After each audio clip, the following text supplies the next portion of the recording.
Nilooban ng mga magnanakaw ang isang learning center sa Makati City. Iginapos at binusalan pa nila ang Chinese national na may-ari ng center. Nasa frontline ng balitang yan, si Nina Ong Pauco, exclusive.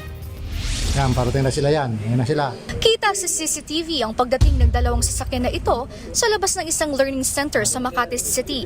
Maya-maya pa, mabilis na nagbabaan ng mga sakay nito at pinasok ang nakabukas na gate ng isang establishmento. Sa sumunod na eksena, kanya-kanyang sibat na ang mga lalaki. Ang isang ito, nagawa pang tanggalin ang kanyang bonnet bago lumayo sa lugar. Yun pala, natunugan na ng mga nagpapatrolyang pulis ang pagsalakay ng mga kawatan dahil sa ingay na narinig sa loob ng learning center. Sige, taas mo kamay mo! Lumamit ka rito! Tama! Halika to! Ang isa sa kanilang kasamahan, inabutang papatakas sa bintana. Siyempre maingay na that time eh. So naririnig nila may pinupukpok that time. So yun nga paglabas nila, may nakita sila mga nakabonet po. So biglang pumasok tong mga to, takbuhan na. So ang ginawa ng pulis natin, sinundan yung mga tao, pumasok po sa building. Base sa salaysay na may-ari ng learning center na isang Chinese national na babae, nagulat na lang siya nang pumasok ang mga sospek. Dito na raw siya ginapos at binusalan. Tinangkang tangayin ng mga kawatan ang cash sa loob ng vault na naglalaman ng 400,000 pesos, mamahaling relo, luxury bag at cellphone. Sa kabuuan, aabot sa higit 1 milyong piso.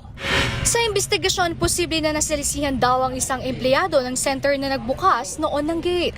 Samantala, nahuli naman ang isang tumalon mula sa 5th floor sa tindi ng pagkakabagsak, dinala ito sa ospital. Nabawi sa kanila ang mga tinangay na gamit, pati mga baril, bala at granada. 8 pang kasabwat ang pinaghahanap ng mga otoridad. Iniimbestigahan na ang pagkakakilanlan ng iba pang sospek at kung may malaking grupo na nasa likod dito.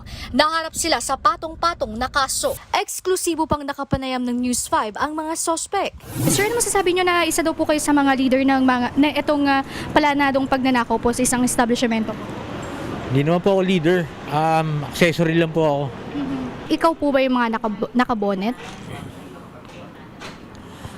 Ayoko po i-confirm, ayoko rin mag-deny. Pero sa korte na lang po ako magsasalita.